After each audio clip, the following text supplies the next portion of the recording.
Be me, 26F. I'm an expert on the subtle ways the patriarchy poisons everything. It's not even a hot take. It's just reading the instruction manual for society. My life is, for the most part, a curated space. A sanctuary from cis-het male nonsense. My friend group is all queer women and non-binary folks. My academic work is my life's work.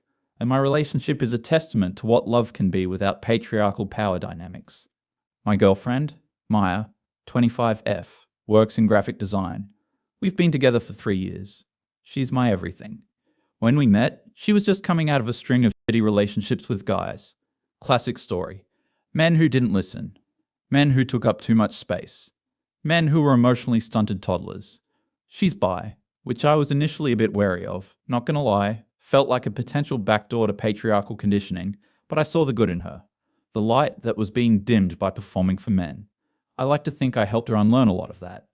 I showed her what a relationship of equals looks like, where communication isn't a battle and support is a given. Our first year was basically me deprogramming her.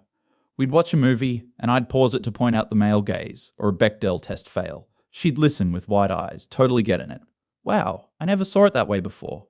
Feltgoodwoman.jpg. I was literally liberating her mind. She'd talk about an ex, and I'd reframe her experience for her through a feminist lens. It wasn't just he was a bad boyfriend. It was you were experiencing the casual misogyny inherent in heteronormative dating rituals.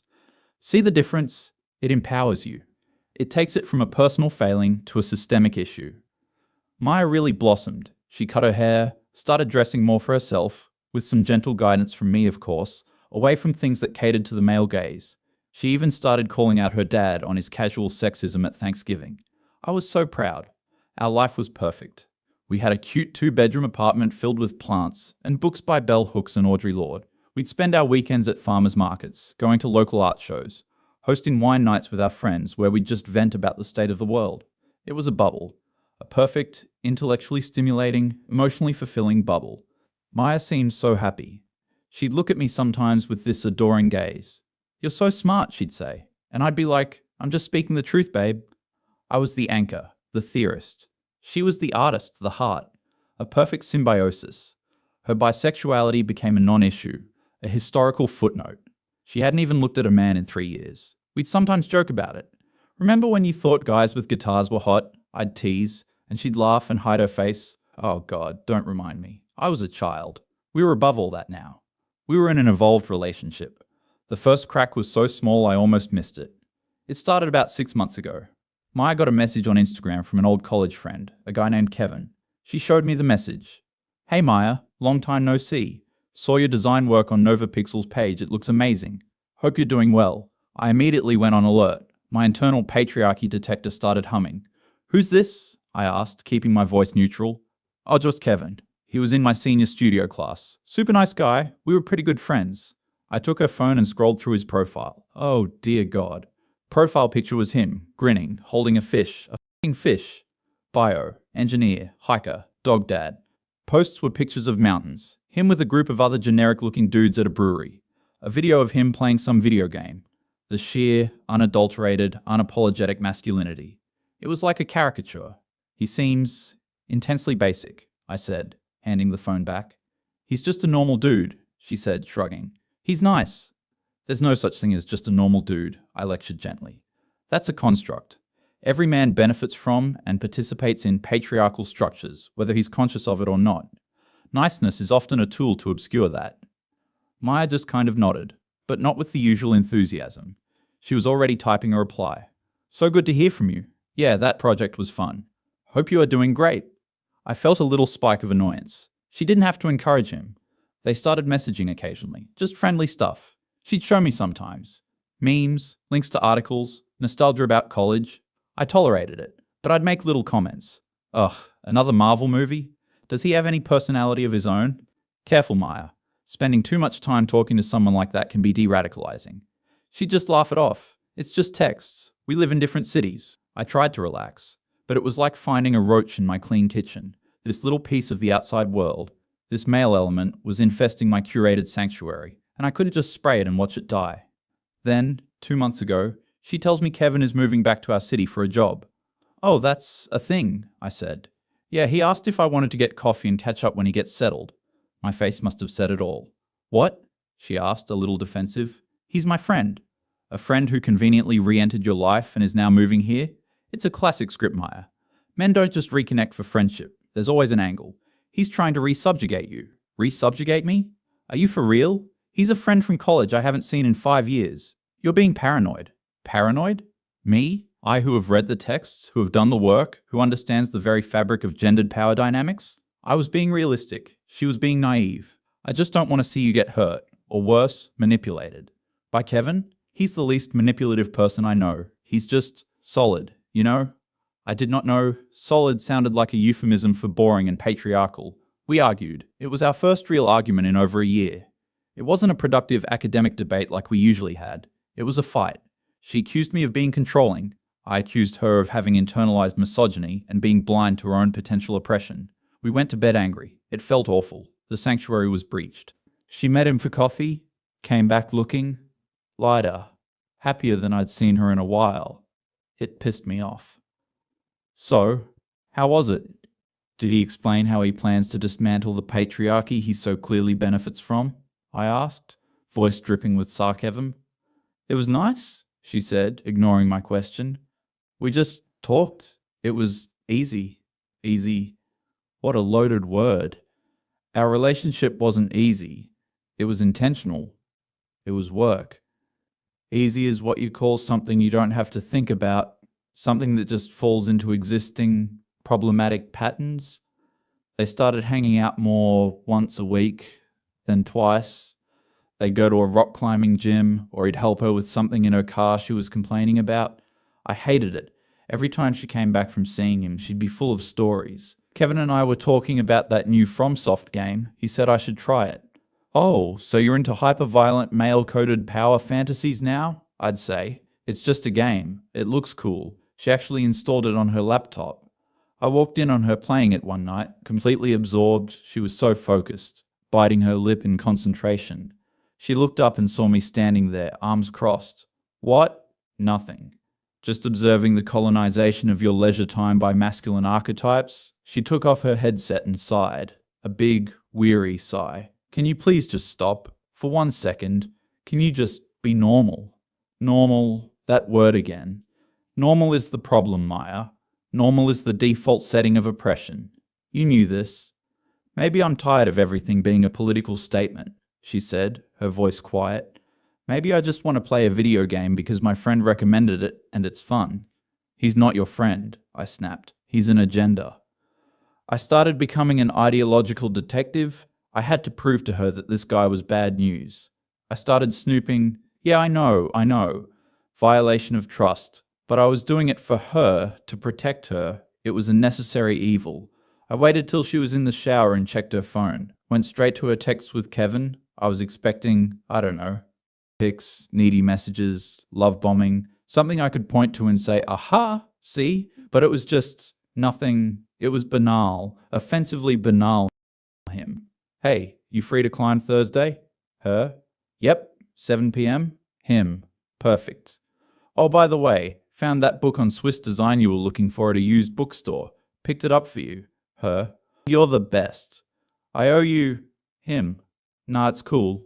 See you Thurs. That was it. No manipulation, no subtle nothing from my textbooks. He remembered a book she mentioned offhand and got it for her. It was thoughtful. And that made me even more furious. This was a more insidious kind of tactic. The nice guy. Camouflage. He was lulling her into a false sense of security before the patriarchal trap sprung shut. I had to escalate. That weekend, I planned a corrective experience. I invited our friend Mia over. She's even more radical than I am. My plan was to have a conversation where Mia and I could tag team, gently guide Maya back to the light. We're all sitting in the living room. I bring up the topic of allyship. I've just been thinking a lot about the performance of male allyship, I began, looking meaningfully at Maya. How men co-opt our language to seem woke but don't do any of the actual work. Mia, right on cue. Totally. It's like, you can't just be a feminist guy. You have to actively cede your power. Most of them just use it as a way to get with women. I look at Maya. Right, Maya. You know what that's like from your past. Maya was just staring into her wine glass. I guess, she said, it's like this guy you're hanging out with. I pressed, going for the kill. This Kevin. He presents as this harmless, helpful friend, but what is he actually doing? Is he challenging his male friends on their sexism? Is he donating to feminist causes? Or is he just, climbing rocks and playing video games? It's a passive upholding of the status quo. Maya put her glass down, calmly. His sister runs a women's shelter, she said. He volunteers there every other weekend. He helps them fix their computers and does handyman stuff they can't afford to contract out. Silence. Mia and I just stare at her. My brain is short-circuiting. This does not compute with my data. What? I stammered. He doesn't talk about it. I only found out because I asked him why he was busy last weekend. He thinks talking about it is performative. Mia.exe has stopped working. Mia.exe has crashed entirely. He neutralized my main argument without even being in the room. I felt a hot, prickling wave of humiliation. Maya just picked her glass back up and took a sip. Looking at me over the rim for the first time, her eyes weren't adoring, they were pitying. The rest of the night was awkward as hell. Mia left early. After she left, Maya turned to me. You need to stop, she said. This obsession is ugly, and you're embarrassing yourself. Embarrassing myself? I felt a surge of pure, indignant rage. I am trying to protect you. Can't you see that? He's playing some kind of 4D chess to get you, and you're falling for it. This is what they do. They find a weakness and they exploit it. What's my weakness? She asked, her voice dangerously calm. Your history, your conditioning, your bisexuality. It just came out. The thing I'd been thinking but never said aloud. The mask slipped. I showed her the ugly, distrustful part of my ideology. Her face just fell. It was like watching a statue crumble. She didn't say anything. She just stood up and went into the bedroom and closed the door. I stood in the living room, heart pounding. I knew I'd fucked up, royally. We didn't speak for 2 days. We moved around the apartment like ghosts.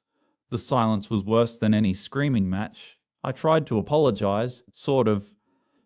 Look, I shouldn't have said that, I said through the bedroom door. I was just scared. I love you and I see this influence and it's making me crazy.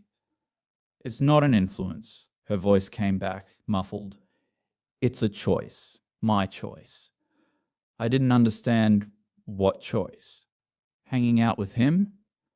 The next day, I came home from a lecture. There were boxes in the living room. Her boxes, filled with her clothes, her books, her art supplies. My heart dropped into my stomach. Maya was sitting on the sofa, just looking at the boxes. What's this? I asked, my voice a whisper. I'm moving out, she said. She didn't look at me. What? No. We can fix this. I'll stop, I promise. No more talk about Kevin. We can go back to how it was. We can't, she said, finally looking up at me. Her eyes were red. Because it was never real. What are you talking about?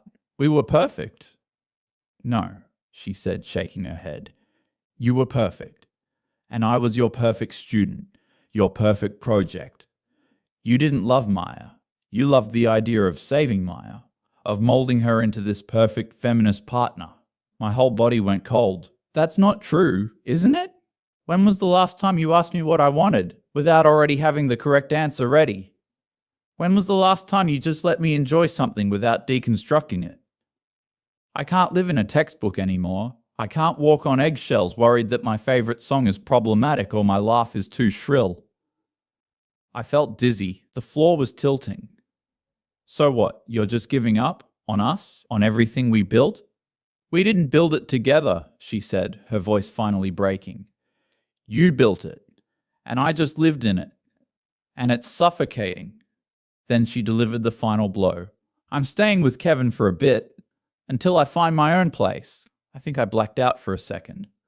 The roaring in my ears was so loud. You're leaving me. For him? I choked out.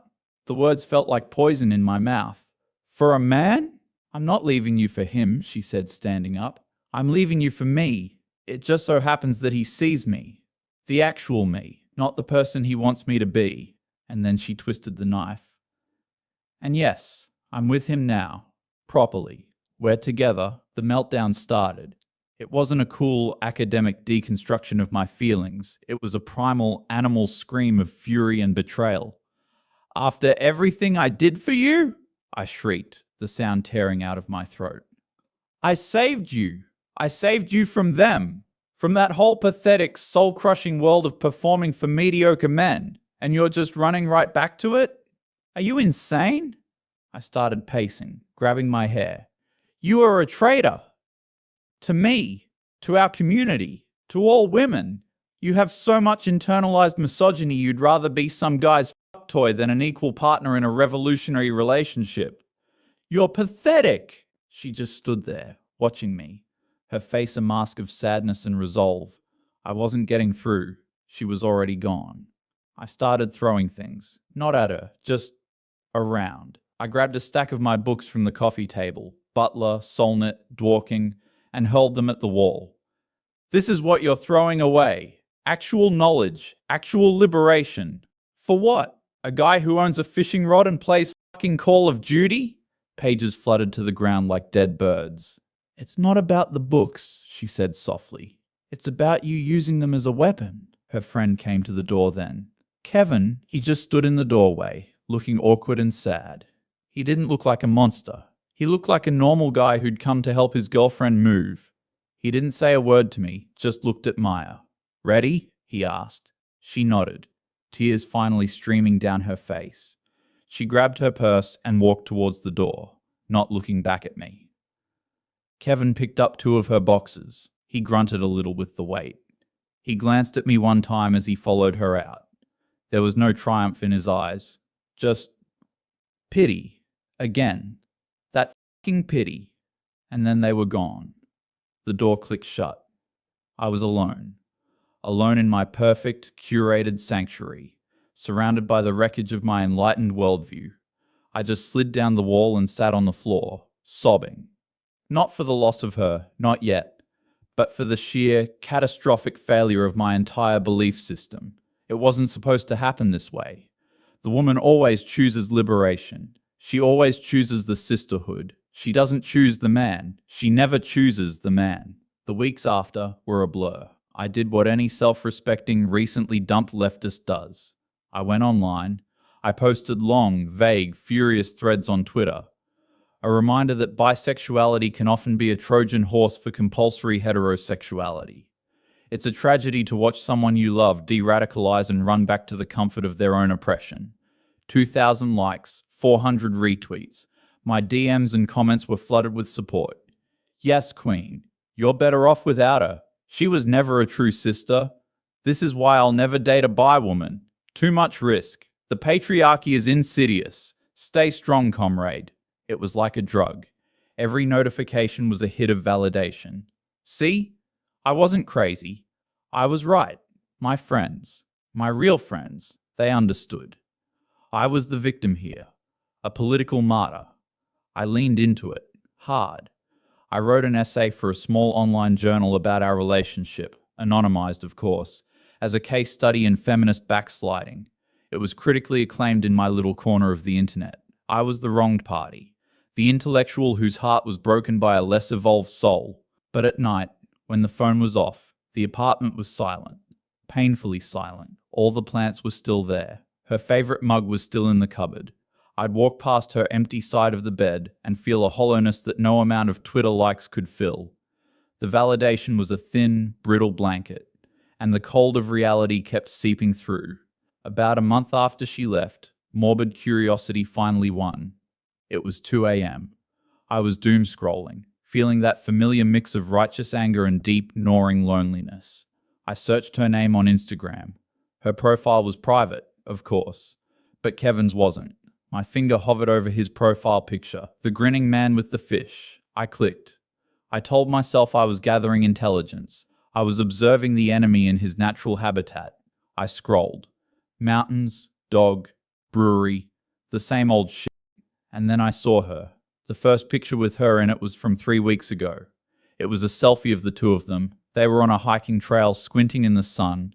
He was smiling his goofy smile, and she was laughing. Not a polite, posed smile like in our pictures.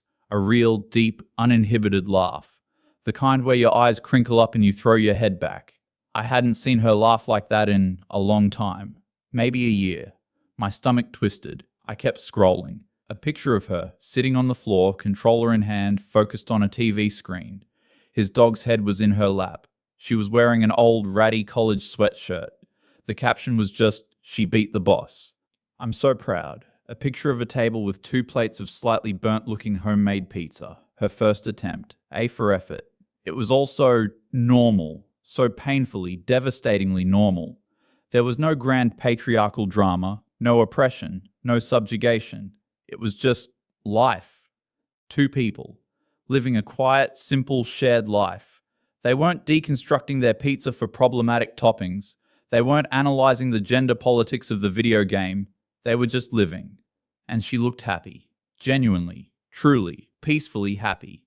The kind of happy I told her she could only get with me, in our special, enlightened world. The kind of happy I hadn't been able to give her. I thought I was the one who saved her, and now I am alone, in a silent apartment, at 3 in the morning, scrolling through pictures of the love of my life being happy with someone else, realizing that the entire foundation of my world was a self-serving lie. It wasn't about feminism versus patriarchy. It was about a controlling, arrogant asshole versus a kind, normal person. My face when I wasn't the liberator. My face when I was the cage.